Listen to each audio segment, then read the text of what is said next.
All right, good morning, everyone. Today is March 3rd. I'm Mr. Sheridan. This is Zoology. We are going to talk about, we're still in our livestock judging unit. We are moving on from market steers to breeding heifers or breeding cattle in general.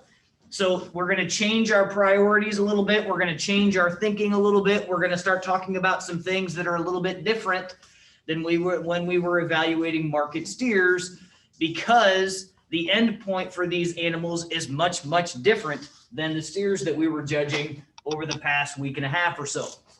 So first thing we need to start with is a little bit of terminology. A heifer is a female that has not had a calf yet. In these livestock judging classes, we're not going to judge cows. Frankly, it's just we don't need to judge them once they have calves. Then they're back home, they're getting their stuff done. So these are heifers that have not had a calf. Some of them are going to be bred and getting ready to calf, but haven't had a calf yet. We're only going to judge heifers. Now, the thing that we need to keep in mind, and we didn't talk about this in market animals because it isn't usually as relevant, is date of birth. When we judge a set of heifers or steers or whatever it is that you are doing in a livestock judging contest or even a workout like we do every morning here, you need to assume, unless you are told otherwise on an official piece of paper, that all these animals are born on exactly the same day. Now, are these animals actually born on the same day? Of course not. But for our purposes in the livestock judging contest, we need to assume that they are. Yes, Harrison? I got a question. So what is a heifer called after having a cow? She's a cow then. The minute she drops her first calf, she's a cow. So when we talk about, people use the term cow very generally when they talk about a group of cattle. Cows are actually females that have had a calf. So if you're talking about bulls or steers or heifers, those are not cows, just in general. But we are assuming born on same day. Okay. So let's talk about this. I'd like to hear some feedback from you about how our priorities changed. In market steers, we talked about how our priorities are muscle, then fat, then structural correctness, then kind of look and that sort of stuff. How do our priorities change when we're talking about heifers that are getting ready to go back into the cow herd and make more cattle? What types of things should be higher on our priority list when we're judging heifers as opposed to steers? Devin. Structural correctness. Structural correctness. Love it. Structural correctness. Those of you who are in the dairy, who have done dairy judging before, obviously incredibly important in that, especially those animals that are going to be on concrete for most of their life. But in beef cattle, same deal. If these animals can't move, imagine what they're going to, when they're, a year old or a year and a half old. Imagine how bad that's going to get when they're 8, 9 years old, which is how long these beef cattle are hopefully going to be in the herd. So we need to prioritize structural correctness. What else are we prioritizing? Maybe something that hasn't been a priority in steers. Yeah, what do you got here? Would health be anything? Health? Yeah. Okay, let's write it down. I think it is, but we don't know that much about these in this livestock judging contest. So if you're a breeder, you're absolutely considering that. It's something that you're asking about when you're breeding, when you're buying heifers. If they're coming from a farm that you're concerned about what health issues that they have, if they're bringing bugs to your place, no question that's going to be a thing. We just don't know that information in this livestock judging. We're purely judging them on their physical appearance. So that's something that we can't really get to unless you were given some information. In some of these contests, they will give you a sheet of paper that has what we call EPDs on it. We'll talk about that later this week and just give you an idea of what some EPDs are, expected progeny differences, which basically is telling you through genetic information that how well that animal is expected to perform. So there might be some health information there, but we're just talking physically for now. So we're going to take health off the list right now because we just don't know enough when we're just looking at these animals visually. So what are the things that we're looking for? What things are a priority for a female that's going to go back into the cow herd? What does she have to be able to do? Walk. She's got to be able to walk. So we got structural correctness. We nailed it. We got to have that's priority number one. She got to be able to move. No question about it. What about after that? So we got one that can move. What Gotta else? be able to push the calf on it. Okay, so we're talking about breeding soundness.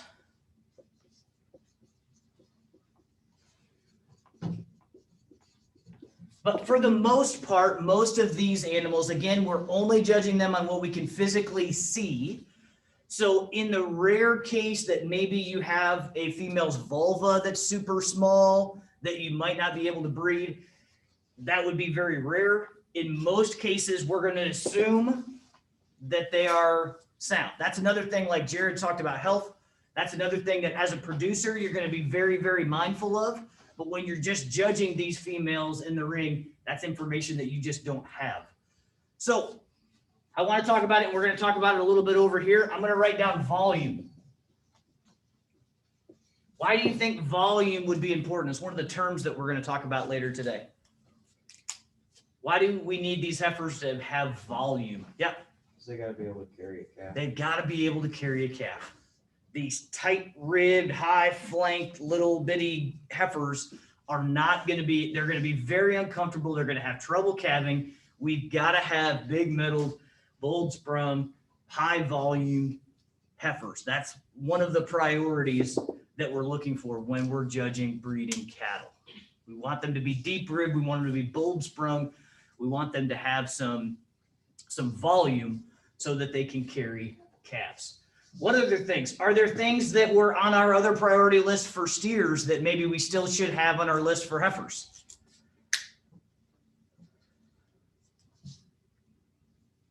These heifers are going back into the cow herd to make steers.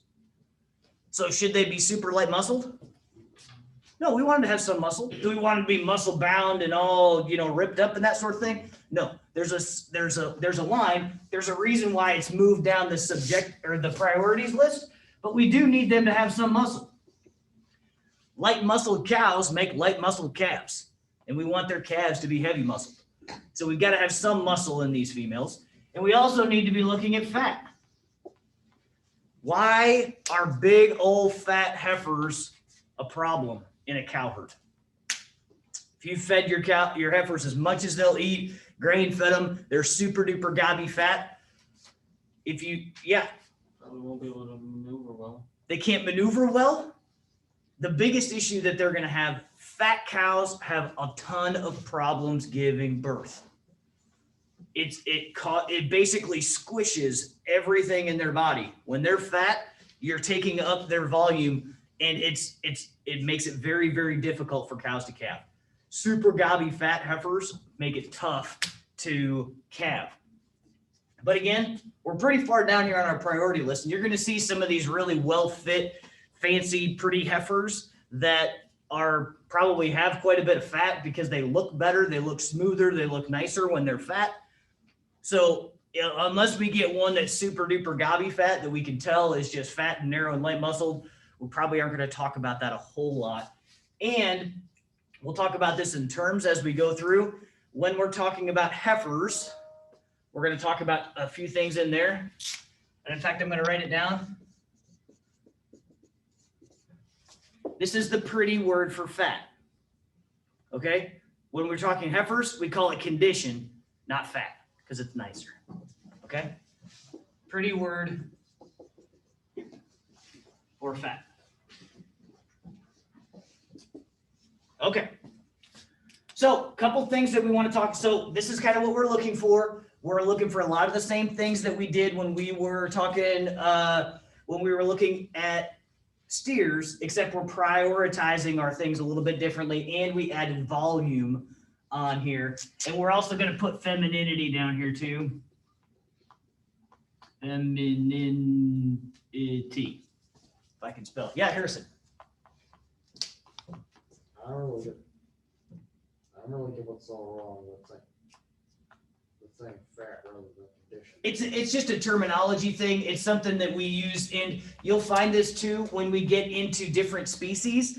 We use different words to describe the same things. In cattle, we're going to talk about rib and loin. In hogs, we'll talk blade and top shape. They're really describing the same things, but we use different terms because in that particular industry, those are the words that they use to describe it. So in this case, it's just a difference in terminology. It means exactly the same thing. A couple things. So we talked about volume over there. Volume is depth plus width plus length of rib and middle and body shape. Okay. So this one we're looking at right on this, that happens to be on the screen right now. Number one in this particular class, there's your definition of volume, folks. That's what it kind of looks like. That is a high volumed heifer, super deep in her middle, and you'll get to see her move around a little bit, but that's a high volume one right there. Feminine. What do we talk about when we're talking? We do want our heifers to be feminine. They're long and clean fronted, smooth in their shoulder, and not uber duper heavy muscled. We do want some muscle in these heifers. They are making market cattle, but at the same time, if they're super ripped up and double muscled and that sort of thing, we don't want them looking like steers. Performance is a word that in market steers, we would use growth. We could call a market steer, you know, the more growth oriented steer. In heifers, we're going to call that performance, that she's the higher performing female. And again, to Harrison's point, a lot of these things mean the same thing, but when we're talking heifers, we're going to use the word performance. We use performance a lot in heifers because of this thing that we didn't talk about in market steers, but we use it a lot in here. We're assuming that all these heifers are born in the same day. So a heifer that's bigger, longer, and higher volumed and weighs a couple 100 pounds more than another heifer that's in the same class is going to be higher performing, meaning that her calves theoretically would also be higher performing, meaning that they get to their end point, that the steers that this heifer is going to have are going to get to their end point faster and quicker, and they're going to be heavier in a shorter amount of time, so producers don't have to feed them as long. It all goes back to money. It's kind of the deal. It's what we do for a living. And then we talked about condition really quick. So we want higher performing heifers that maybe have a little bit of condition. But when we get heavy conditioned females, that's when we can start to have calving issues. All right. Questions about our first day on breeding heifer terminology and priorities and that sort of thing?